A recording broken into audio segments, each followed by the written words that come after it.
You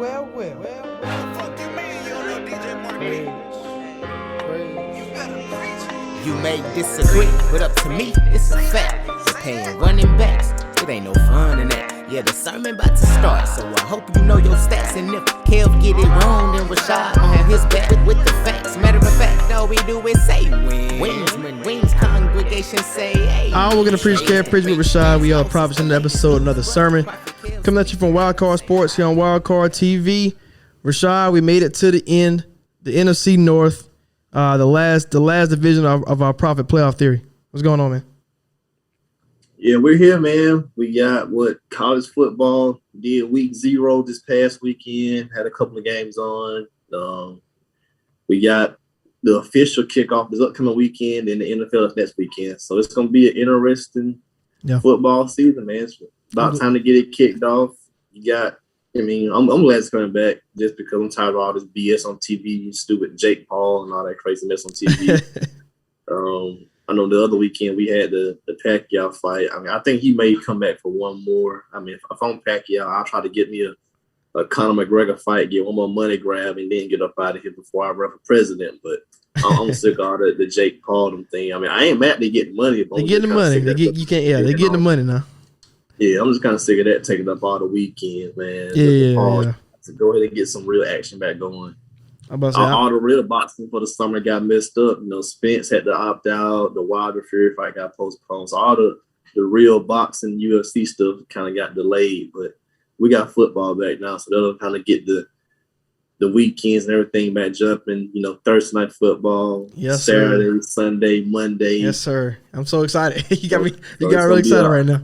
You got fantasy football, ad drop, free agency during the week. So football every day, man. I'm about to say, yeah. So, I mean, at this time, the 53-man roster will be complete. When the NFC North episode drop on the 7th, you should have the QB competitions coming to a close. Who's going to start in all the other divisions that we talked about, including this division that got QB problems. Starting with the Chicago Bears, and that's where we'll start with our Prophet playoff theory. Man, it's 3 teams. I mean, it's 3 guys over there. Obviously, Nick Foles is going to be the third string. But with Andy Dalton, they drafted Justin Fields, who fell into their lap. That, I guess, that really is the biggest thing about the Bears, because they made the playoffs twice, I think, with Mr. Trubisky, and so I mean, and we both don't think he's nowhere near, not a top 25, not even a top 30 quarterback in the league. So if you can make the playoffs with him, all you need is solid QB play, and you're right there. I mean, you have the defense, but they haven't gotten any better, right? Then you got Allen Robinson, you got a receiver who's getting better in Mooney, but you got Jimmy Graham. So you got the same team for the last 3 seasons, and you're trying to capitalize, why you got these guys, right? So I think they have to get this right. And honestly, whether it's Andy Dalton or it's Justin Fields, I feel like it's a significant upgrade from last season with Mr. Trubisky's, because coming into this, when we talk about ranking quarterbacks in the division, it wasn't even a debate who was last in the division. Like when you got guys like Aaron Rodgers, Kirk Cousins, and last year with Matthew Stafford, Trubisky doesn't hold a candlestick to this division. So, but even with that being said, we still find them ranking the quarterback number 4. But now it's not. But now it don't seem as bad. Yeah, I'm not gonna go full blown bashing Mitch Trubisky. I mean, I'm more disappointed that they thought Nick Foles was the answer. I mean, he started some games for him. I think he went 2-5 in his starts. I mean, Trubisky gave them a better chance to win. That's true. I think he was 2-5, so he was 6-3 in the games he started. Decent with the ball. I think he had 16 TDs, 8 INTs, stuff like that. He did give you the element with his legs to succeed. Right. So I mean, that played a part. Of course, you got a stout defense. But yeah, the Bears, they're in a weird little spot QB situation wise. They signed Andy and promised him the job outright, that he would be the day one starter. So I think as a coaching staff and organization, to not appear as a liar, you have to at least honor that for week 1, whether you just let him play a half and get beat the hell up by the Rams, or you let him take all the lumps for the entire first 2 games, whatever the case may be. I think they're going to honor their commitment to Andy. They signed him. I think he will start, and then they'll kind of see, what's the right point to throw Justin Fields in there, because that's basically what this is all about. I think the whole season is going to be spent towards developing Fields as a QB of the future. Nagy and crew, their seat is somewhat hot, but I mean, I guess you don't want to have it too hot. You did make the playoffs in 2 or 3 years, and that was with Trubisky to varying degrees of success. So I just think they're going to have to figure out the QB thing. The Bears have never had a significant QB. I mean, Rex Grossman, Jay Cutler, Kyle Orton. Similar to the Broncos, you just start rattling off names, Nick Foles, Trubisky. Like, they just been patching it up. So you're hoping that Justin Fields is the guy. It just matters when you decide to put him in and go for it. They were 8-8 last year in the playoff team. Let's see. Most of the roster return for the most part. That's what they can do. I'm about to say, so Vegas has the Bears at 7.5. So right there, as saying that they're a mediocre, 500 ball club, a team again. Whether that's 8-9, 9-8. That's where they seem to find themselves for the Vegas line. The Bear, and we just talked about it. Like, they really haven't gotten any better. You're bringing the same team, is running it back always the good situation sometimes. Maybe so, maybe not. But like you said, like, Mitch had that ability with the legs, and that's Andy does not, right? But Andy is a guy who can right the ship, steer a little bit. He may not take you over the top, but he can reach you there. I mean, when he's Cincinnati, for the most part, I mean, they made the playoffs, winning quarterback over there. They just couldn't win in the playoffs when it counted. But like you said, it's more of the Justin Fields long haul. That is where we're going here. And like you said, so let's just say if Andy Dalton starts for week 1, where do you see Justin Fields? I love playing the rookie guess game, because once again, every first round draft pick outside of Jordan Love now has played in their first season. So I mean, we look at the schedule. He said Vegas got him going 7.5 wins. We look at the schedule. It's not scary. But when you have the NFC West, that's always tough games. You got AFC North. That's more tough games. So that playing those divisions is tough, right? And on top of that, they get at Vegas. They go there, which could be a trap game of some sort. So. Where any game that jump out to you to say, okay, this is the game probably Justin Fields need to go ahead and just play, because either you let Dalton go half the season, or you just go ahead and rip the Band-Aid off and put him in? It's going to be sooner than later. I mean, I liked Andy when he was with Cincinnati. He had some success there, but the last couple of years with the Bengals, then just what went on with the Cowboys, and they had too many offensive weapons, and he wasn't successful there. I don't think he'll have this job long in Chicago. Week 2, 4, or 5, you should be seeing Justin Fields as the starter. I mean, that's against the Bengals, against the Lions, or at the Raiders. Week 2, 4, or 5, Justin Fields is going to be the starter. And Andy won't be in there long. I mean, you got David Montgomery who can run the ball. That'll kind of take pressure off Justin Fields. Allen Robinson, no matter who his QB is, you can put him for 1,000 yards. Hopefully, Justin Fields is the guy that can kind of help him have some solid QB play going forward. You expect Mooney to take a leap. They haven't been having a solid second receiver. We thought Anthony Miller's going to be that guy, but he never did develop into what we thought he would be. So maybe Mooney's the guy. They shipped his ass off to Houston. Yeah, so maybe Mooney's the guy. We'll kind of see.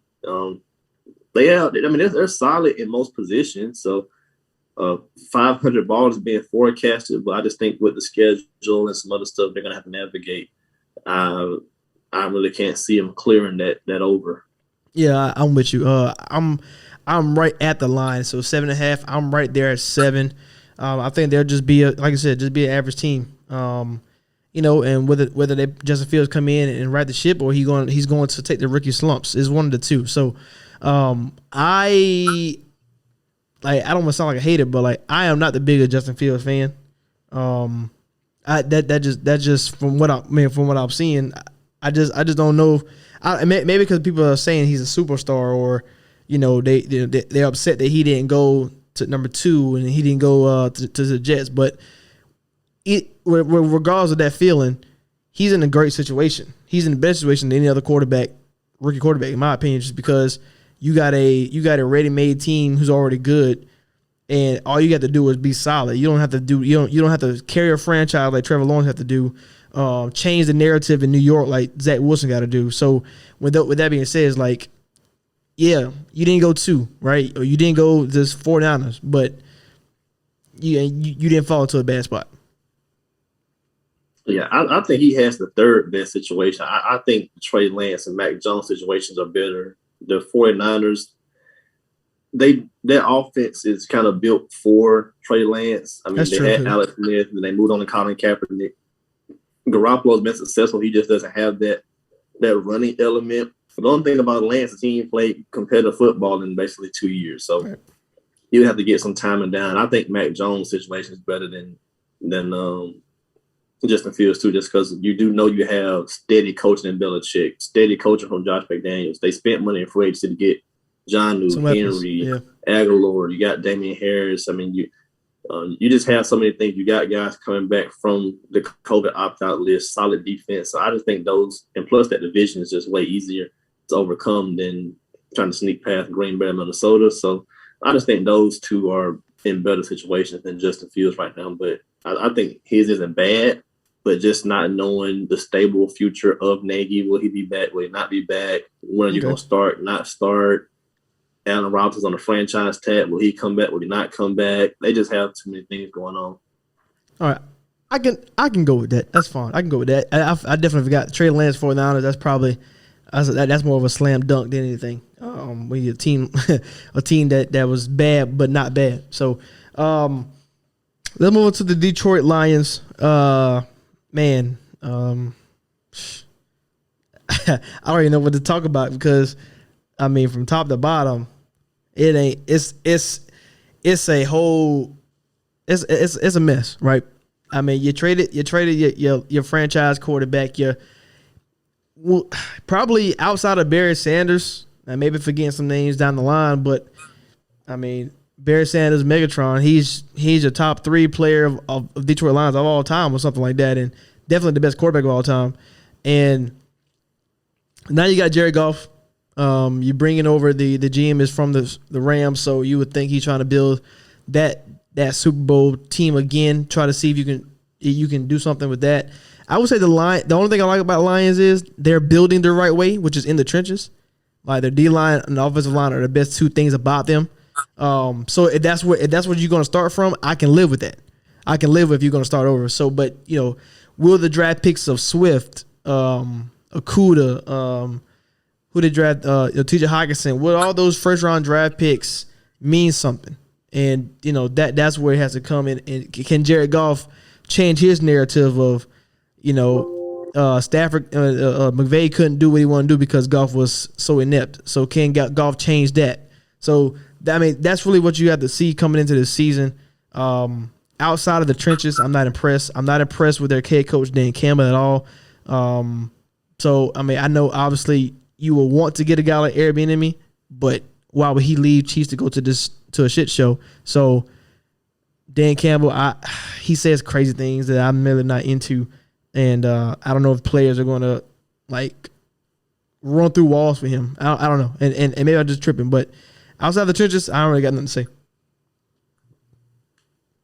Oh man, the Lions are gonna Lion. This is just typical Detroit Lions. They've been one of the worst franchises around for a long time. I think Matt Stafford was the main reason they were competitive in so many games. I mean, he was holding together the best he could. I think their real downfall came once they moved on from Jim Caldwell. They were 11-5, 7-9, 9-7, 9-7. I mean, you were above 500 3 of the 4 years, making the playoffs twice.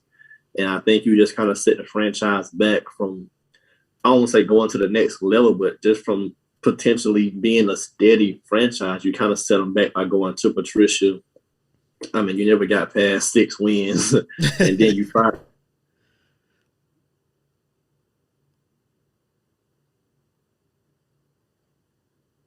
Jim Caldwell. So I mean, he won 5, 3, 6. I mean, come on, man. That's 14 games. Caldwell won 14 games in no time. So I think that move set him back. This Dan Campbell thing, I don't know what they were hoping to do with this. I mean, he's a rah-rah guy. If this was college, I'll be all in on him, that the rah-rah stuff goes well in college. But just with these are NFL pros, so they're all talented guys. Like, these are the best of the best. They're all talented. But for the purposes of 32 teams, you have the least amount of talent in the league outside of the Houston Texans. So I don't see this year going well. 1 to 3 wins at max. I mean, you have the NFC West schedule, the AFC North schedule. I still have respect for Jared Goff. I like him. But going from Cali to Detroit, you play inside, but it's going to be a lifestyle change, culture change for a West Coast guy. The schedule's going to be brutal. You're going to be facing tough defenses basically every week. Every week. I mean, you got a rookie O-lineman in Penei Sewell. You don't have much on the receiving end. TJ Hawkinson's going to be your best weapon. Then Tyrell Williams. They released Rashad Perriman, so he didn't even make the team. And I thought he was one of the best receivers on the team. This is going to be interesting. I don't want to say interesting. It's just going to be a rough year for the Lions. Yeah, I have no interest in 1 to 3 wins. I mean, I guess you hope you can build upon something for the next coach or for next year with Campbell, but he's a rah-rah guy. I don't see this going well. Just good luck to them. Good luck to them boys. I mean, because if you look at his schedule outside of a home game versus Cincinnati, a home game versus Philly, I mean, their season highlight is always just playing on Thanksgiving Day, so just good luck to them. At Atlanta, I think that's disrespectful to Atlanta. They don't be surprised if this is one of the teams that go 0-16. They already done it once. Because Joe Burrow played the Lions, he the best quarterback on the field. I feel like outside Detroit versus Chicago, that could always be a drop game for them. But yeah, I'm with you, man. 1 to 3 wins. Vegas has them at 4.5. I say take the under, and you smash the under on that one. Like, I don't see them getting 4. So I don't think they're getting 4. So you can comfortably take that 4.5, take that to the bank, run with that. Yeah, they should go and have their 2022 draft board up. Are we going Spencer Rattler? What we doing at QB?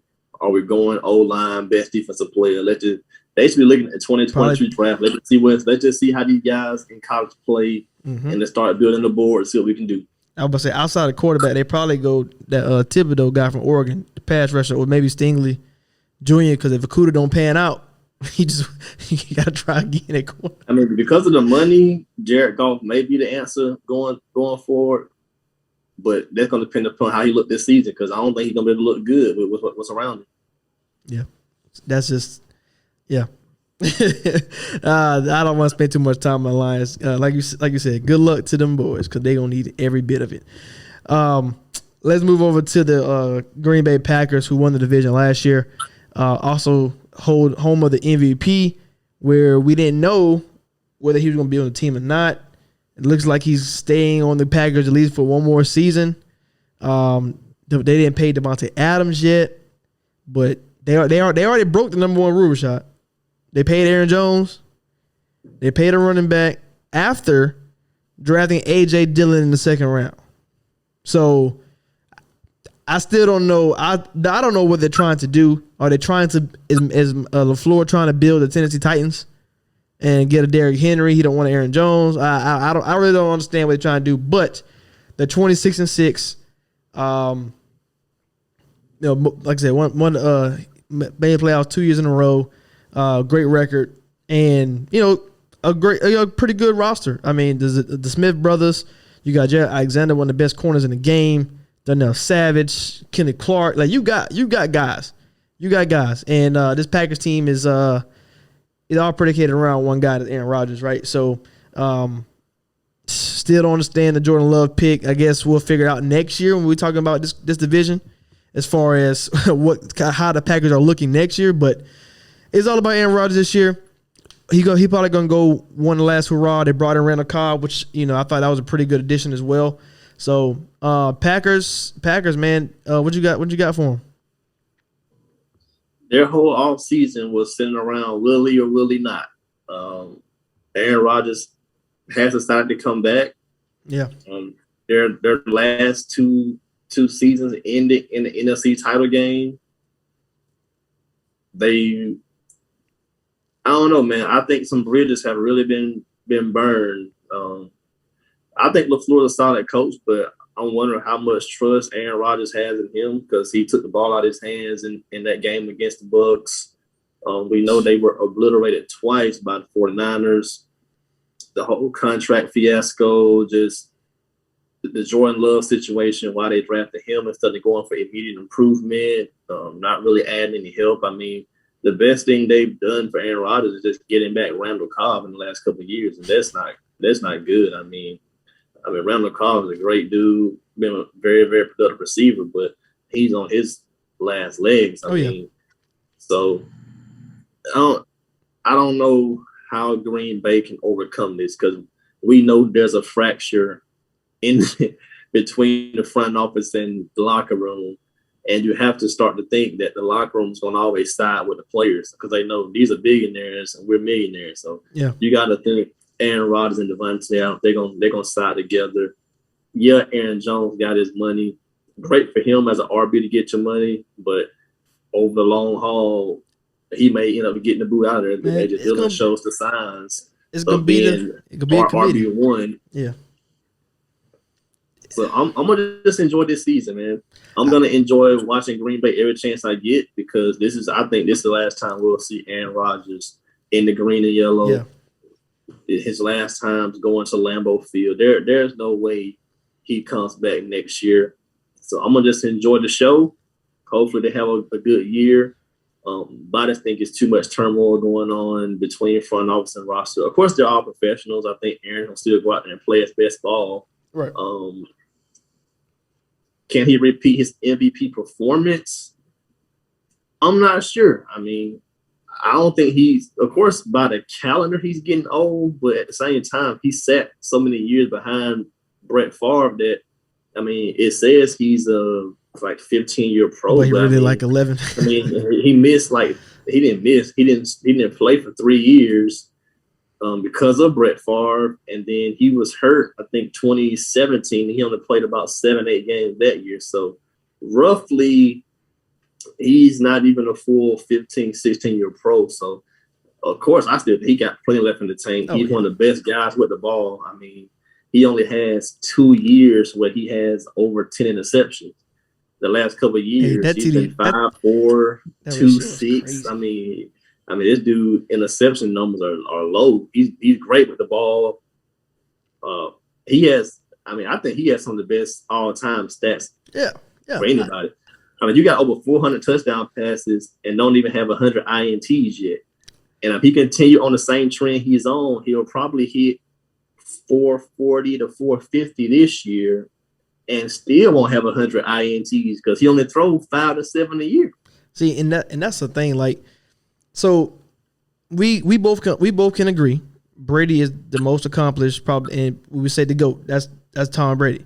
But when it comes to physical like attributes, like Rodgers probably the best quarterback I've ever seen. I think he's up there with Dan Marino up there too, and Pat Mahomes is on the way. I think those three to me are like the best quarterback when it comes to arm strength, mobility, all that kind of stuff. I like those three the best, but Aaron Rodgers as my number one. And for a guy who's tormented the Vikings, tormented the Lions and Bears for so many years, like I like what you said. Like you just have to enjoy it because I still don't think they're 26-6 good. Like I think Aaron Rodgers is so great that he's making them 26-6 in the last 2 seasons. Like you take Aaron Rodgers out and you just replace him with it don't have to be a great. You put Tannehill, guys we believe at the bottom of the top 10, Kirk Cousins, the Justin Herbert. I don't think they don't win. They don't win 11. You know what I'm saying? And like they might be a 9-7, a 10-6 team, and you're talking about 2 games. A game away from the Super Bowl 2 years in a row. This is it. Like the last dance. I don't know if you saw them post that Michael Jordan and Scottie Pippen picture. Him and Devontae Adams. But that's what they're saying. Like this is the last dance. This is it. They know. They know. And if you're Adams, I don't even know why Adams is talking to them. I'm not coming back if Rodgers not coming back. I don't care how much money I lose on the table. I'm not doing that because you don't want to be like Allen Robinson.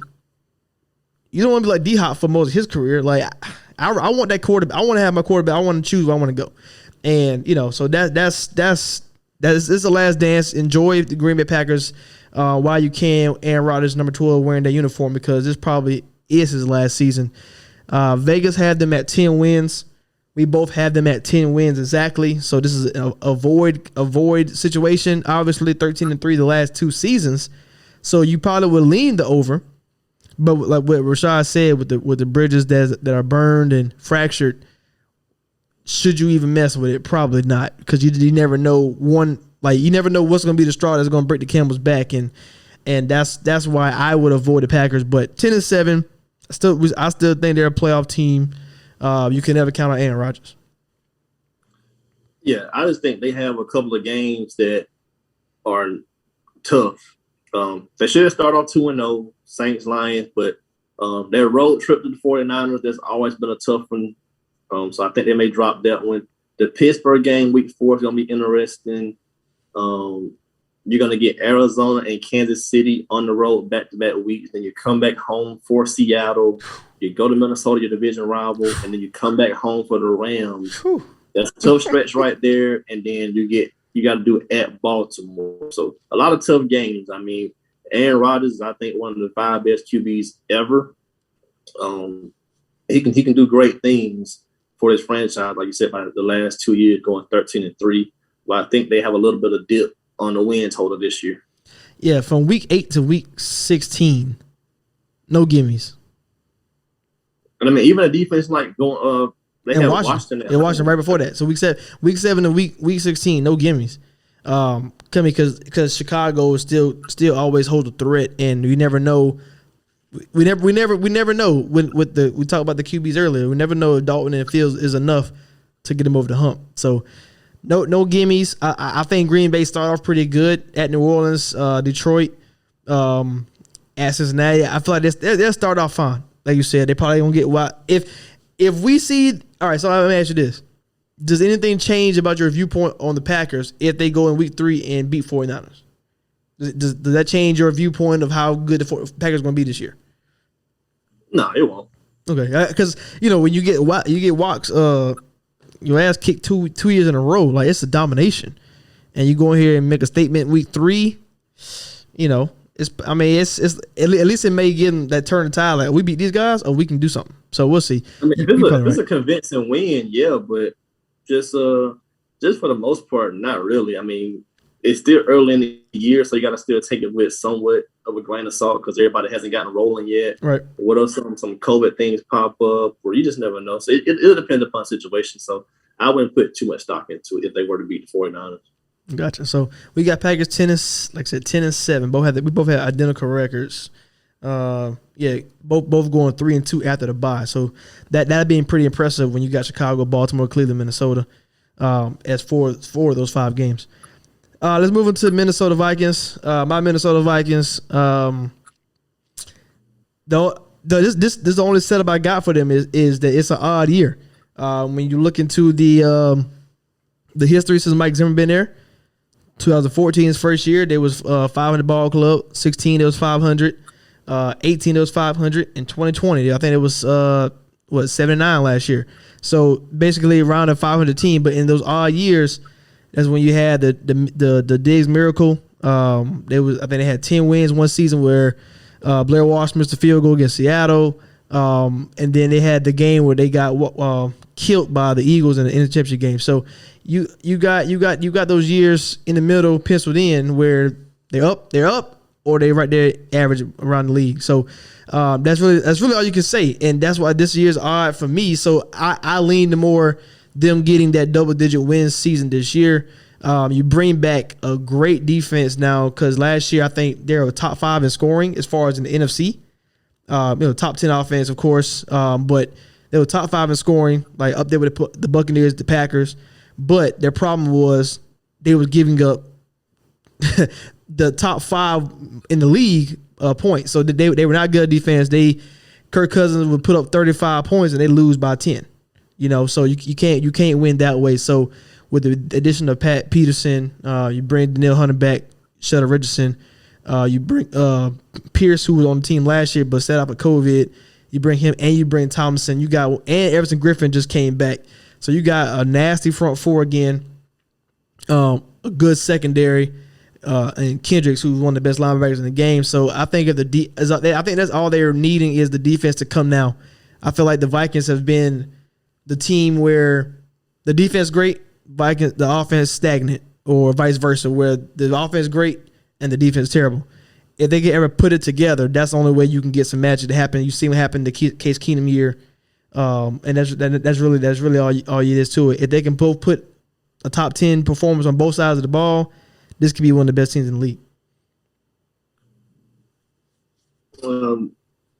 The one thing I can say they did try to address their weaknesses. They filled in some holes on defense. I think they used 3 of the 4 draft picks, well, the top ones on offensive players, but they signed like 5 or 6 guys for defense. So they were trying to make sure they got better, and they didn't want to come back in the same state as last year. Of course, some injuries were there and stuff like that. They do have a new offensive coordinator, so let's see how that plays out. Garrett Kubiak retired. I think it's his son taking over. Yeah. So he should have run a similar system. I don't think he'll change too much. You got one of the best RBs in the game, Dalvin Cook. Justin Jefferson was a rocket year 1, so year 2, you're hoping he doesn't go through a sophomore slump. Thielen, veteran guy, always a threat underneath and in the red zone. So offensively, you should still be stout. You got some young guys up front, the Bradberries, the O'Neills. They should be solid up front for Kirk and Dalvin Cook. I want to see what happens on defense, though. They got to improve that defense. Yeah. I mean, I think Zimmer said that was the worst defense he's ever coached in any capacity. So you gotta improve that. As a fan, it was very hard to watch just because, like, you had your Harrison Smith and Kendricks from the year before, but everybody else was new starters. Like, you were starting 2 rookies on the outside. You were starting 4th and 5th round draft picks on the D line. Like, that's any like we always say, man. When you name a great coaches, they always have great players. And when you're playing the 4th and 5th round picks, you might get your Richard Shermans every now and then, but how often does that happen, right? How often do you have a all-pro corner who come in the 5th round? So, with that being said, is like, okay, now that they got their guys back, you expect the turnaround. So with the expectation of the turnaround, the Vegas has them at 9.5. So right there on that line saying, are you saying they're a 10 win season in an odd year, or are they right below it where they're doing their 500 ball? So that's where they've been at for the last since 2014. Has ever been there, very high or right there in the middle. So I guess the good thing is you don't have no lows, but if you can stay more consistent toward the top, that's where you want to be. You want to be with the Packers, who you fight in your division with, always winning 10 games. But that's the difference between Aaron Rodgers and a Kirk Cousins. So as we look at the schedule, like I said, it's a tough schedule. I mean, the NFC North got the AFC North and the NFC West, two divisions that we think are the best 2 in the in the league. So, but they also got a 3rd place schedule. So instead of getting Kansas City in the that 17 game, they get the Chargers, which Justin Herbert is a problem now. But you get Baltimore on the road. You got to see Arizona on the road early for the first time ever. It feels like you get Seattle at home, but you do get your 2 gimmies with Detroit. Maybe you can beat Dallas at home. with the crowd back into it. You got at San Francisco, which the trenches is where they dominate. So if the 49ers can do the same thing they did at Green Bay, they probably do the same thing in Minnesota there too. So I got Minnesota at 11 with the chance to be a great team, but I got them going 1-3 in their last 4 games. Where I got an at Chicago, Rams, at Green Bay, Chicago game where it's just hard to get wins in this type of scheduling. So I got them going 11-6, slightly above the Vegas total. So I think it's be a pretty good season. This would definitely be a bet I'm avoiding. I think they'll go 9-8. I'm not taking it. I think they'll go 9-8. I just think the schedule has some pitfalls that could just happen. Early bye, I always hate early bye. You get Cowboys at Baltimore, at Chargers, Green Bay, fly to the 49ers. That's a tough 5-game stretch. And then you'll kind of get Detroit, but then you got to finish up again with the Bears twice. Who knows how that plays out with the Rams and Green Bay sandwiched in between. They'll be in contention for the playoffs more than likely, but I think down the stretch, depending upon the tiebreakers, they could falter and they'll either barely make it or barely miss it. But it's a bet I'm definitely avoiding. I just don't see how they can get up into the 11, 12, 13 wins. They should be somewhere between around their Vegas projection of 9, maybe 10, 11. Yeah. But even with so many good teams in the NFC, that may not be enough to get in because the NFC is. I mean, I think you got to think at least you got to win your 10, 11 you got to win your division. You got to win the division. That's just what it is. Like Vikings versus Green Bay. Because if we both believe in the NFC West, which everybody should have heard the episode by now. If we believe in the NFC West like we do, and then we believe the Cowboys and Washington would be good teams. Well, your room start falling out before you even get to the NFC North. So that's not even to mention the Buccaneers, who are going to be an automatic lock. So so you got to win your division.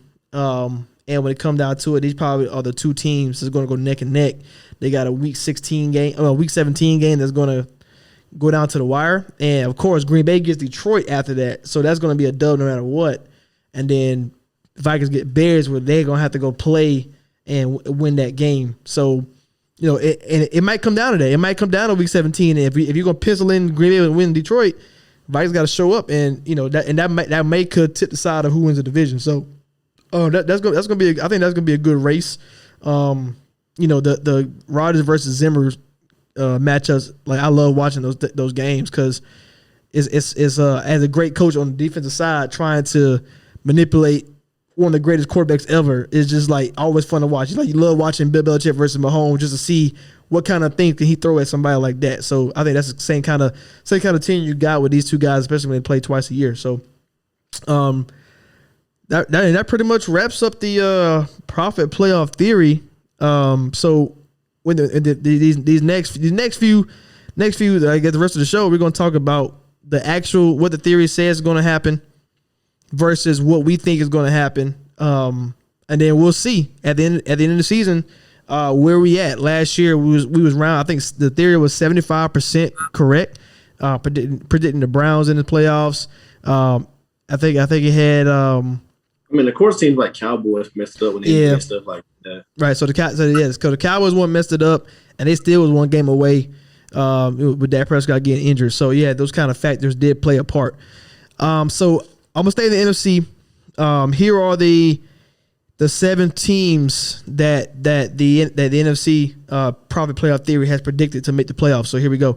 A lock: Tampa Bay Buccaneers with the best coach or second best coach and the best quarterback in their division. We got the Packers, which we just talked about, the NFC North. We got LaFleur as the top 2 coach, and Rodgers the best quarterback, so they're in. Rams. I think we on the NFC West episode we was pretty much consensus on where McVay was at, around that 2 spot with Stafford being the second best quarterback behind Russell Wilson. Dallas Cowboys, Dak Prescott. I think we talked about how big of a drop that QB spot was between the rest of the division. The Vikings are in it based off the theory with a top 2 quarterback, a top 2 coach in that division. Seattle makes it with Russell Wilson. a Pete Carroll combination. And at 7, the Washington football team coming in at 7, and it has 49ers and the Saints 8 and 9 looking in. So let's talk about that for a minute. So, Buccaneers, Packers, Rams, Cowboys, Seattle, Vikings all go along with the theory. Washington as well, because we got Rivera, number 1 in the NFC East, and we got Fitzpatrick. If not, I think I got him 2. I think you had him 2 as well, or you had Daniel Jones right above him. I had Daniel Jones right there above him. Okay, so but we talk about the Washington. The roster is slightly better than the Giants, so that gives them a nod. So I guess when it comes down to it, so I think we both know Buccaneers are a lot. That the NFC South is just not like talented enough to overcome what the Buccaneers have. We just talked about the NFC North between the Packers and the Vikings, and we're talking about how the winner is going to be in, obviously, but like the loser is going to be fighting to try to get in. And because the NFC West is so deep, we got 2 NFC West teams in by the theory, and the 49ers at the 8 seed barely missing it. But I think we both can agree. You have the 49ers at 13 wins. I got them at 12 wins. With that 4th place schedule we talked about in the NFC West episode, the 49ers somehow they got to get in there. The theory don't believe it, but I think we both strongly believe that the 49ers somehow have to get in. So on my personal rankings of how I did everything, I had Seattle missing the playoffs. So I had all the same teams, Buccaneers, Packers, all them guys, and instead of Seattle, I got 49ers in.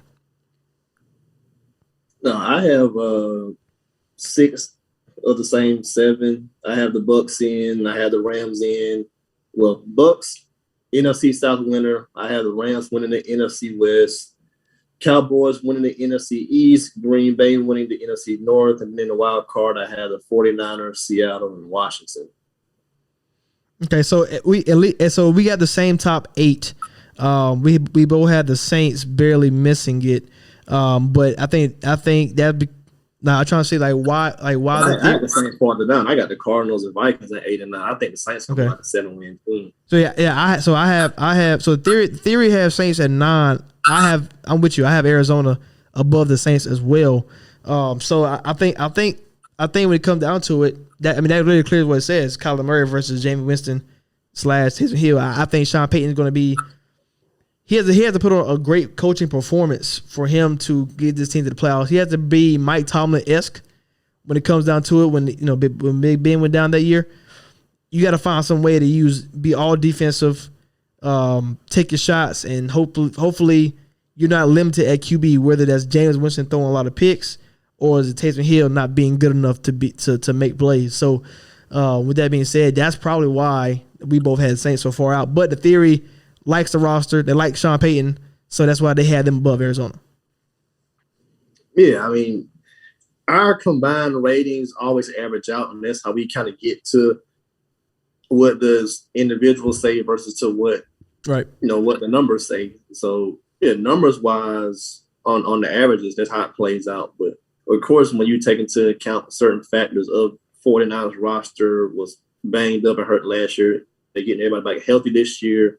A 4th place schedule. Cowboys were banged up last year, and just their roster improvements, things like that. Just certain things kind of you have to take into account that will kind of swap out a team or two here or there on the personal side versus the average outside. I'll say this Dak Prescott injury has been a little bit more serious now that they're talking about it. And I think it's the same thing. We talked about it last year. We liked Andy Dalton as a backup QB, but he didn't really perform like he should have. So if Dak Prescott cannot be solid enough to have that leap above Daniel Jones, a leap above Fitzpatrick, that's the only one I can see forecasting, looking out for like right now. Like, okay, it might not work out because I don't believe in none of the Cowboys quarterbacks. It's crazy to me that Cowboys have not traded for a QB yet, and maybe I'm speaking into the existence, and you listen to the show, and they got somebody now. So maybe that's what's gonna happen. But you would think Minshew just went in division to the Eagles. They could have got Minshew for a 6. They could have. You got to think they're called for Nick Foles or somebody. Joe Flacco. I don't know anybody, because I ain't calling either one. I mean, yeah, but you can't go with the guys you got. There's no way you go with the guys you got. I might get my boy. I don't know about calling them though. I might call my boy Brody Croyle, man. I don't know. Let me stop. I might get what's the OC name they had a couple last year? I think he coached Boise State now. Kellen Moore. Might get Kellen Moore back out here in a jersey, because the Nuche and all them guys, I'm not buying it. But so that's really the only one I can see that obviously with the injury that you actually know of. Like, the theory does not predict the injuries, and when that happens, you have to adjust to it. So, from last year, I mean, the theory got the Buccaneers who made it last year, Packers who made it last year, the Rams who made it last year, Washington who made it last year, and Seattle who made it last year. So it's only putting in Minnesota, it's only putting in Dallas. So that's 2 replacements. So, now the 50% thing got to get skewed a little bit, because now you got 2 more teams added. So, more chances for a team that's 12-4 last year who go 9-7 to still make it. So, with that being said, that's the NFC. I like the NFC. I think we talk about NFC. It's so up and down. We never really have, and you have the same. Most of the time, you have the same pretty much teams, but they go up and down on the board. Like Saints, if not, the Saints' time is like it's over with. It's the Bucs' time now. Packers, Vikings up and down. Packers up and down with it. The NFC West always changing. So the NFC is pretty much a carousel, and I mean, we pretty much on the same ride. Everything that comes out on this side. Yeah, let's go and get to the AFC, man. See how it shakes out. I look over here. Okay, the AFC. Here, the AFC that the Prophet Playoff Theory has predicted Kansas City Chiefs as the AFC West winner, the Baltimore Ravens as the AFC North winner, the Buffalo Bills coming in for the AFC East, and the Tennessee Titans for the AFC South. And the wild card, it has the Cleveland Browns, the Indianapolis Colts, and it has the New England Patriots. So it has the Patriots making the 7th seed. And I think when we talked about that, we were saying whether it's Cam or whether it's Matt Jones, you still have one of the best coaches in the league, one of the best OCs in the league, and you're going to have a roster that's all coming back from COVID and just know what to do, because Bill Belichick, do your job type situation. So the only thing is, so my playoffs, I think my playoffs had New England on the outside looking in as an 8 or 9 spot, more so, and had the Chargers in. That we talked about with Justin Herbert in the AFC West episode. But I'm just going to finish up. The theory also has the Chargers and the Steelers on the outside looking at the 8 and 9 spot. So they're right there with it, which, I feel like that 6 through 9 can go either way. I feel like Cleveland's a lock to me. I don't know why, but I feel like we should see Cleveland in the playoffs. So the Colts, that's based off Carson Wentz. The Patriots probably based off quarterback. The Chargers have the quarterback to do it. And the Steelers, you just gotta, like I said, 8-8 with the 2 years ago with Doug Hodges and them boys. So Big Ben can at least be 9-7. So the AFC is what it is. I think that it's top heavy. It's not like the NFC is gonna be the same guys. KC, the Baltimore, Buffalo, Tennessee. I think Browns had to assert themselves into that role as well. But we'll see if they can continue on their success. Yeah, individually, I went Chiefs winning the AFC West, Ravens winning the AFC North, Bills winning the AFC East, and then the Titans repeating as the AFC South champion. And I have Browns, Chargers, and Steelers in the wild card. Okay. Honestly, it was tough to leave out the Colts just because I love what they did roster-wise. I think they have a solid roster. I like Frank Wright. They made the move to go get Carson Wentz and stuff like that. But with Nelson having surgery, Wentz had surgery, they're both on track to start week 1. You get the alert, Wentz is on the COVID list.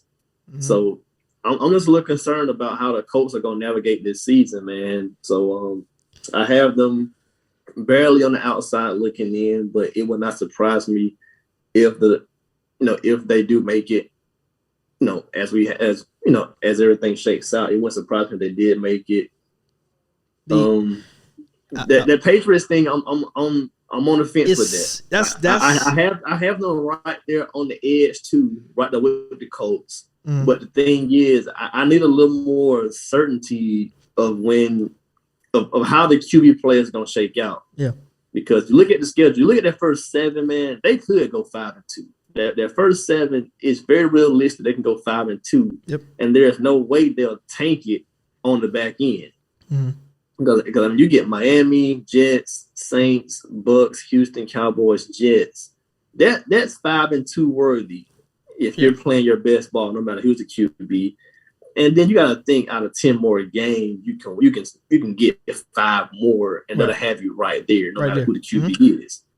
Because you'll get Jags on the back end, you'll get Atlanta, Carolina, and just because of how good you are in other teams' COVID situation or trap games, you should be able to squeeze out 1 or 2 more and get to about 10 wins. So the Patriots one, man, it's hard to count out Belichick twice in a row. That's why they went and spent so much money.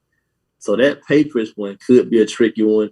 And even the Dolphins, but man, like I was about to say, that's the team that they could be a tricky one too. They're in the same division, and then their QB situation with Tua, it's not ideal. How good will he be? Will he make a leap? I mean, of course, he was coming off the hip surgery.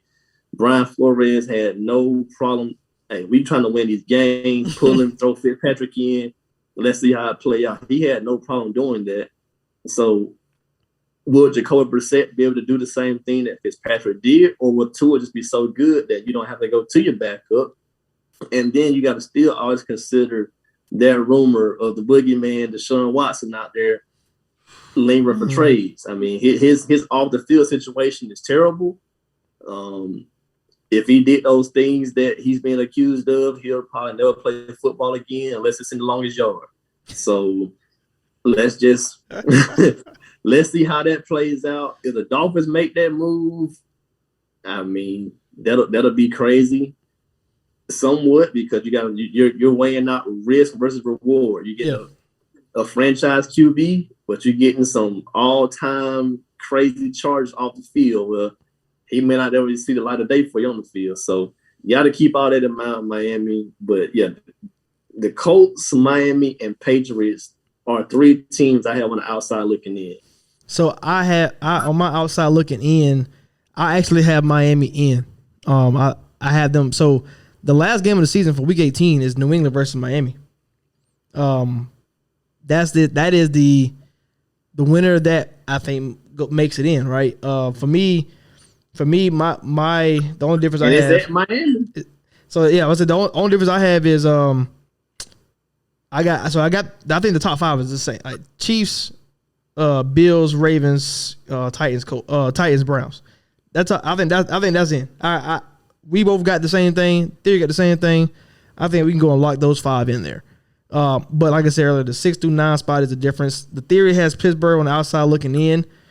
I don't have Pittsburgh at 9 either. I have them a little lower, which insert Miami into it. And I actually have Miami beating New England in Miami and making the playoffs. I also have the Chargers as my 7. So I got the Colts on the outside looking in too. So we both on the same there, where it's hard to leave the Colts out, how good roster there is. But I mean, they probably be at the 8-9 spot. And I think that's another division where you, just like the NFC North, where you have to win your division because you're risking everything else. Because it's only 2. Because think about it, that's the same type of thing. It's only 2 guys that we believe in both divisions. The Vikings, Packers versus the Colts, Titans. If you don't win your division, now we're sitting there thinking, do you even make it in? So I think because the Colts don't win the division, they probably don't make it in. So that would be I'll have Miami and Chargers in there, which would be crazy because 2 years ago they were just drafting their franchise quarterback, and if Tua makes the leap, like you said, you give him another year with the hip, actual training camp, he could be at least solid. Like, I'm not saying you have to be a star.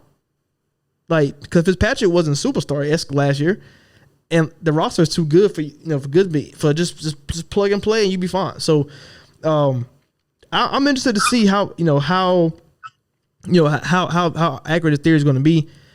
I do want to leave this note when we get out of here that the QBs matter, coaching matter, division matters, and does your roster overcome or let you down in the back end? And for the most part, teams who take advantage of the division, the Cowboys, right? Washington football team, the Buccaneers take advantage of their division. Teams who if they make it out, you got to believe one of the best teams in the league. The Ravens, the Browns, because of their division, the Rams, 49ers, Seattle, because the division is so hard and every game matters to them. So with that being said, that's really what it is. Like, if you have everything, every division is different, and how much a QB and coach plays a role in that can basically put you up there. So we pretty much got the same teams as the theory, minus a couple teams. I think we're pretty much higher on Arizona and Miami than the theory is. So and that's because